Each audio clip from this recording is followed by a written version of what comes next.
Depois de 3 meses de férias na Flórida, na Disney, em Orlando, o Bolsonaro resolveu voltar. Mas a questão é, qual o objetivo político que ele tem com essa volta? E quais as consequências que isso pode ter para o nosso país? Esse vai ser o tema de hoje. Antes de mais nada, a gente precisa dizer em português claro. Se houver justiça nesse país, o Bolsonaro não vai agora passar uma temporada lá no Vivendas da Barra, no condomínio de miliciano que ele mora. Vai passar uma temporada na Papuda, depois de responder no banco dos réus pelos vários crimes que cometeu. A lista é longa. Vamos citar só alguns. 700 mil mortos na pandemia, um verdadeiro genocídio, e parte disso foi resultado direto da atuação dele, ao recusar a compra de vacina, ao atuar contra a máscara e medidas de proteção, ao ficar estimulando cloroquina, remédio ineficaz, enfim. Todo mundo acompanhou. Nós poderíamos falar também de todos os ataques que ele fez à democracia, descredibilizando o sistema eleitoral brasileiro, a urna eletrônica, falando de AI-5 e, portanto, foi um autor moral e intelectual da tentativa de golpe no 8 de janeiro. Sem falar dos vários escândalos. O mais recente deles é o das joias, que ele agora está indo depor essa semana na Polícia Federal para responder por que ele se apropriou, surrupiou de um patrimônio que não era dele. E mais, a gente tem falado muito desse caso das joias, tem uma coisa que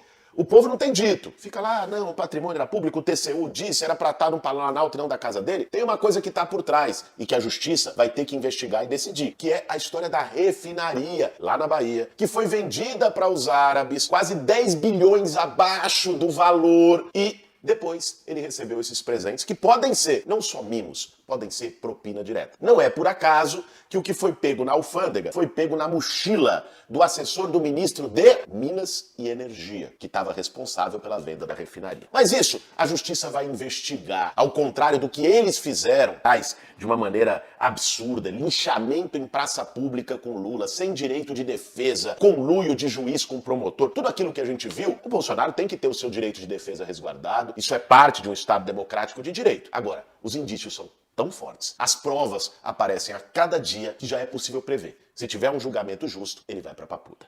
Agora, dito isso, vamos falar sobre a volta dele. Não dá pra gente deixar de registrar a decepção. Bolsonaro deu uma declaração um dia antes de vir, dizendo: eu espero ser recebido por uma multidão. E não sei o que, gente, não lotava uma Kombi a turma que estava lá na frente da sede do PL. Meio vergonhoso isso aí. Não é por acaso. Não é por acaso, porque o Bolsonaro perdeu credibilidade, capital político, depois de ficar 3 meses fora. Lógico, né? Um líder que deixa os seus liderados órfãos no momento em que ele deixa o poder, fica lá em Miami, curtindo em Orlando, sei lá eu, na casa de boxeador, de lutador de MMA. Uns negócios meio assim, sem pé nem cabeça. Lógico, a gente sabe que tem o sentido, porque ele queria era fugir, tava com medo de ser preso logo no dia 1º de janeiro, o que ia sair e tal, quis ficar um tempinho fora para deixar a poeira baixar. Mas o fato é, isso fez com que ele perdesse parte da credibilidade do capital político. Mas, apesar disso, do fiasco da volta do Bolsonaro, fiasco de público, de bilheteria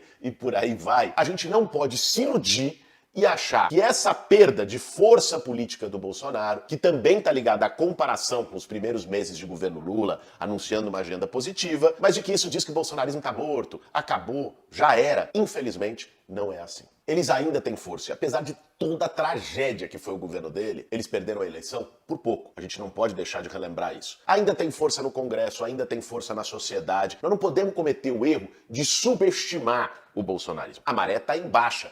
É verdade. Mas se a gente não fizer nada e deixar eles se criarem, crescerem novamente, podemos ter problema ali na frente. E foi nessa perspectiva que o Bolsonaro voltou. Quais os objetivos que estão na cabeça dele? Vamos lá. Primeiro, com certeza, manter o bolsonarismo organizado, vivo, ou seja, não deixar a chama deles apagar. Segundo, alinhar a direita golpista. Essa turma ficou meio sem discurso depois do 8 de janeiro. Tentaram dar um golpe de Estado, um monte de gente foi presa, outros estão respondendo na justiça, a maioria da população não apoiou a iniciativa deles, ou seja, não é? Então eles tiveram que recuar. Mas o Bolsonaro quer reorganizar essa turma da direita fascista, extremista, que quer dar golpe no Brasil. E terceiro motivo, ele verbalizou lá na sede do PL, quando deu uma entrevista coletiva com os papagaios de pirata atrás, negócio impressionante, e chegou e disse: nós queremos eleger 60% dos prefeitos no Brasil. Ou seja, o Bolsonaro voltou para tentar construir palanques municipais para as eleições do ano que vem, para prefeituras em todo o país. Isso coloca para a gente desafios, porque se deixar eles jogarem sozinhos, é igual um time. Pode até ser o Juventus da Rua Javari, com todo o respeito ao Juventus da Rua Javari, ou a Ameriquinha do meu querido José Trajano no Rio de Janeiro. Se não tiver adversário,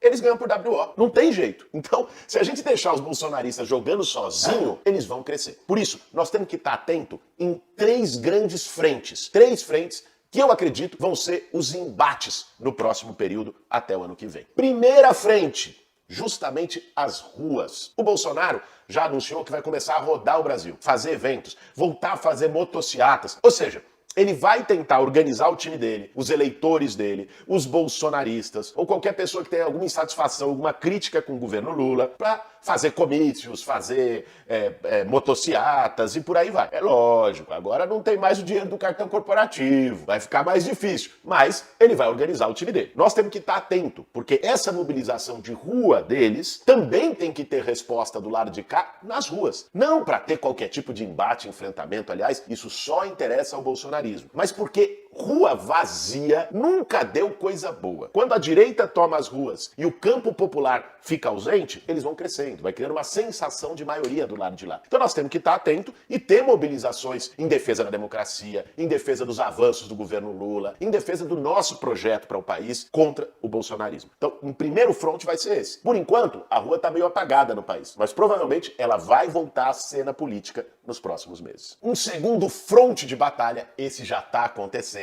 é lá no Congresso Nacional. Esse eu tô tendo a oportunidade de acompanhar todos os dias. É impressionante como a bancada bolsonarista no Congresso está tentando transformar a tribuna da Câmara e algumas comissões no novo cercadinho do Alvorada. Eles ficam lá, falando, se revezando, um depois do outro. O deputado lá que foi na CCJ, convidaram o Flávio Dino a falar do processo do Jus Brasil, enfim. O nível é muito baixo, é desqualificado. Mas o do Bolsonaro também não era qualificado. Mas é a forma que eles têm de organizar a tropa deles. Ficam falando lá, teve um outro dia que falou, não, os Yanomamis eram venezuelanos, isso não era coisa do Bolsonaro, foi o Maduro que implantou.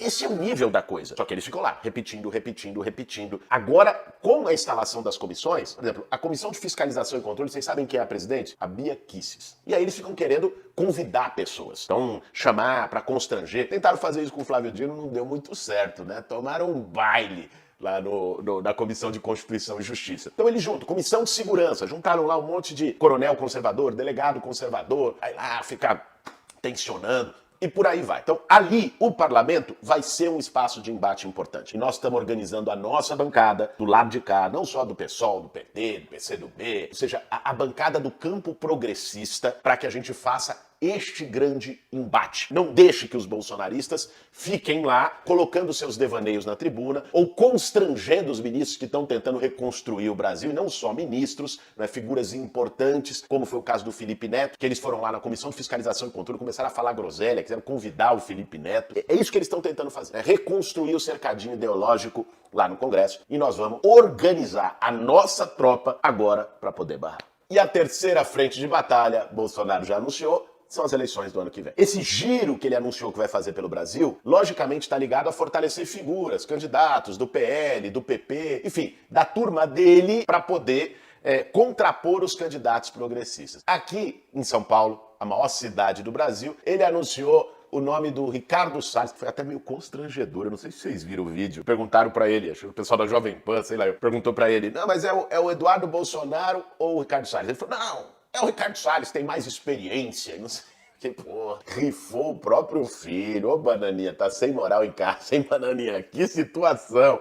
Mas enfim, ele disse que era o Salles, aí não sei se Salles e Bananinha vão se entender, se é Bananinha candidato, Salles vice, se é Salles candidato, Bananinha vice, mas o Bolsonaro já disse que vai construir uma candidatura em São Paulo, como vai construir no Rio de Janeiro, estão falando do Flávio Bolsonaro, e em todas as grandes capitais do Brasil. E esse vai ser um grande embate, porque a eleição do ano que vem, é lógico, é uma eleição municipal, vai discutir os temas das cidades, sobretudo aqui em São Paulo, porque a cidade está sem prefeito, está abandonada, largada, é uma coisa indignante de ver. Se andar em São Paulo, eu paulistano e que vivo, nasci e cresci nessa cidade, não dá pra compreender você ter 100 bilhões de orçamento, o maior orçamento da história, 34 bilhões de reais em caixa, parado, e gente jogada na rua, a maior população de rua da história, não gastou dinheiro, investiu um dinheiro que tava pra enchente, e aí encheu tudo, zeladoria um caos, lixo pra todo lado, semáforo que não funciona, cratera na rua, enfim. Então, lógico que os temas municipais vão ser relevantes, não só aqui em São Paulo, mas em todas as cidades. Mas a eleição do ano que vem também vai ter um caráter plebiscitário. É a primeira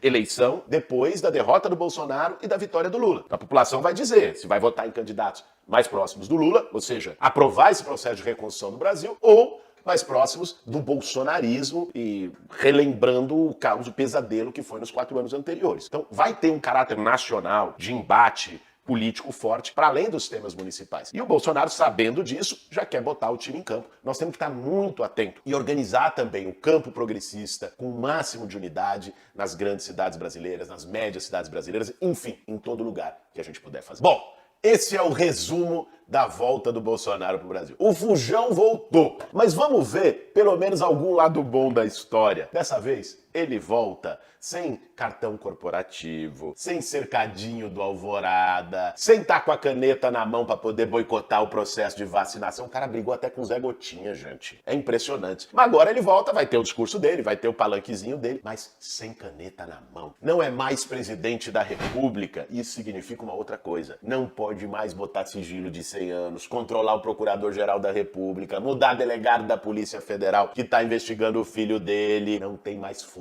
Vai pro banco dos réus lá na primeira instância. Então, o nosso objetivo, o nosso desafio nesse momento, além de todo o trabalho de reconstrução do Brasil, ajudar o Lula, os ministros, tá lá no parlamento cumprindo o nosso papel, tá nas ruas fazendo a disputa, além de tudo isso, é enfrentar o bolsonarismo e não deixar de novo essa turma crescer e se criar. Vamos que vamos!